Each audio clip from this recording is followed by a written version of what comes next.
안녕하세요. 혹시 예전엔 괜찮았는데 계단 오르는 게 요즘 좀 힘겹다거나 나도 모르게 걸음이 느려지고 기운이 없다 이렇게 느끼신 적 있으신가요? 네, 그런 경우 많죠. 이걸 보통 그냥 나이 들어서 그런가 보다 하고 넘기기 쉬운데요. 오늘은 보내주신 기사 일상의 활력 빼앗는 근감소증, 노년 건강 지키려면 이걸 보면서요. 이게 단순 노화가 아닐 수도 있다.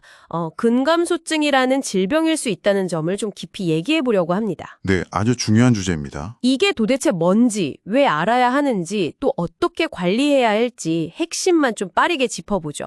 네, 준비되셨죠? 네, 기사 보면 60대 여성 A씨 얘기가 나오잖아요. 갑자기 막 운동 능력이 확 떨어지고 기운이 없고 이런 게 그냥 나이 먹어서 그런 게 아닐 수 있다는 거죠. 그렇죠. 그게 바로 이제 근육량하고 근육 기능, 그러니까 힘이나 걷는 속도 같은 게 정상보다 확 줄어드는 근감소증일 가능성이 있는 겁니다.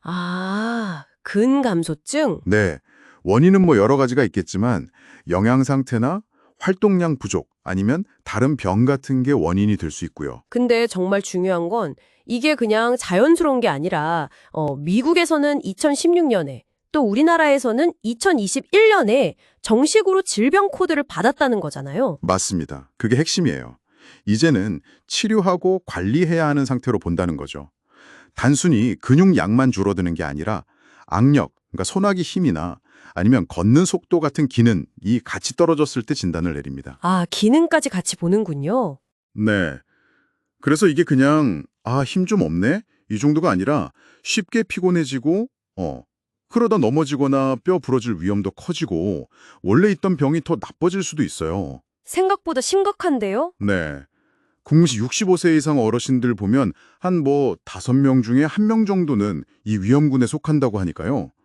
근데 이게 초기에는 별 증상이 없는 것 같아서 놓치기가 쉬워요. 하긴 뭐 힘 좀 없는 거야 하고 넘어갈 수 있으니까요. 그럼 원인을 좀 더 보면 역시 제일 턴 건 노화겠죠? 나이 들면 어쩔 수 없이 근육 관련 호르몬도 줄고 그런다면서요? 네. 노화가 가장 흔하고 기본적인 원인인 건 맞습니다. 나이가 들면서 근육을 만들고 유지하는 데 필요한 호르몬도 줄고 또 근육을 움직이는 신경 기능도 조금씩 떨어지거든요. 근데 그게 다는 아니라는 말씀이시죠? 그렇습니다. 노화 말고도 중요한 게 이제 근육은 안 쓰면 줄어드니까 운동 부족, 이것도 정말 큰 원인이고요. 그렇죠. 안 쓰면 당연히 약해지니까요. 그리고 또 영양 부족도 빼놓을 수가 없어요. 특히 어르신들은 입맛이 없거나 소화가 잘 안 돼서 단백질이나 비타민 D 같은 걸 충분히 못 드시는 경우가 많거든요. 단백질하고 비타민 D요. 네, 단백질은 근육 만드는 재료고 비타민 D는 근육 기능을 좋게 하는데 중요하죠. 물론 당뇨병이나 척추 문제 같은 다른 병 때문에 2차적으로 생기기도 하고요. 의외로 젊은 사람들도 너무 심하게 다이어트하거나 영양이 불균형하거나 운동 너무 안 하면 생길 수 있습니다. 젊은 사람도요? 그럼 이걸 어떻게 알 수 있을까요? 제가 금감수증인지 아닌지. 기사에서는 악력이랑 걷는 속도를 얘기하던데. 네, 병원에서 정확하게 진단하려면 이제 근육량도 재고, 악력이나 보행 속도 같은 걸 측정하죠.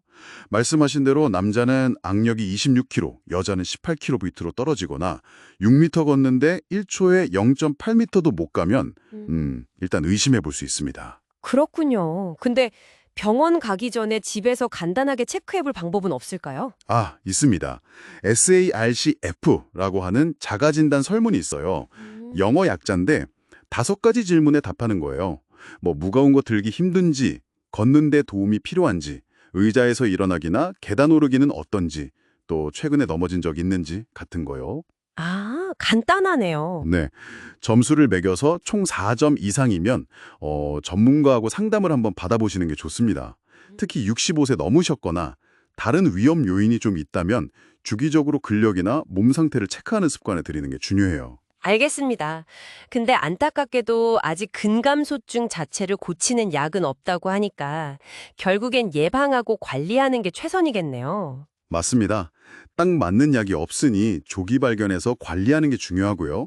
핵심은 역시 운동이랑 영양 이 2가지입니다. 운동. 역시 운동이군요. 네, 근데 운동도 그냥 걷기만 하는 것보다는 팔굽혀펴기나 스쿼트처럼 근육에 좀 힘을 주는 운동, 즉 근력 강화 운동을 꼭 같이 해줘야 돼요. 일주일에 한 두세 번 정도요. 아, 유산소 운동이랑 근력 운동을 같이. 그렇죠. 빨리 걷기 같은 유산소 운동이랑 근력 운동을 좀 균형 있게 꾸준히 하는 게 근육량하고 힘을 지키는데 아주 효과적입니다. 운동만큼 또 영양도 엄청 강조하던데요. 특히 단백질. 체중 1kg당 하루에 1.2g에서 1.5g을 먹으라고 하던데. 와, 그럼 60kg인 사람은 하루에 72g에서 90g이나 먹어야 하는 거네요? 생각보다 진짜 많은데요? 네, 맞아요. 그래서 좀 의식적으로 챙겨 드셔야 합니다. 기사에 인제대학교 상계백병원 박현아 교수님 조언도 나왔잖아요. 매 끼니마다 고기든 생선이든 계란이든 콩이든 딱 계란 하나 크기만큼의 단백질 식품을 꼭 챙겨 먹는 습관. 이게 좋다고요. 매 끼니 계란 하나 크기. 기억하기 좋네요. 네. 그리고 아플 때 입맛 없다고 그냥 굶지 말고 음식이 약이다 생각하고 단백질 잘 챙겨 먹는 게 회복에도 중요하다고 강조하셨죠. 아, 맞아요. 아플 때 잘 먹어야 한다는 거. 그리고 또 하나 비타민 D도 중요해요. 햇볕 쬐는 게 제일 좋긴 한데 그게 어려우면 음식이나 뭐 필요하면 영양제로라도 챙겨 드시면 근육 기능 유지하고 골다공증 예방에도 도움이 됩니다. 비타민 D. 네. 최근 연구 보니까 비타민 D가 아펠린이라는 근육 호르몬을 조절해서 근감소 예방에 직접 영향을 준다는 결과도 있더라고요. 오, 그렇군요. 자, 그럼 오늘 얘기 좀 정리해 볼까요? 근감소증은 그냥 뭐 나이 들어서 그래 하고 넘길 게 아니라 우리가 적극적으로 관리해야 할 질병이라는 거. 이게 첫 번째고요. 네, 인식이 중요하죠. 그리고 핵심 관리법은 근력 운동을 포함한 규칙적인 운동, 그리고 매 끼니마다 충분한 단백질, 또 비타민 D까지 잘 챙겨 먹는 영양 관리. 이 두 가지라는 거네요. 맞습니다. 운동과 영양 딱 두 가지죠. 오늘 저희가 나눈 정보가 여러분의 건강하고 활기찬 삶에 조금이나마 도움이 되었으면 좋겠습니다.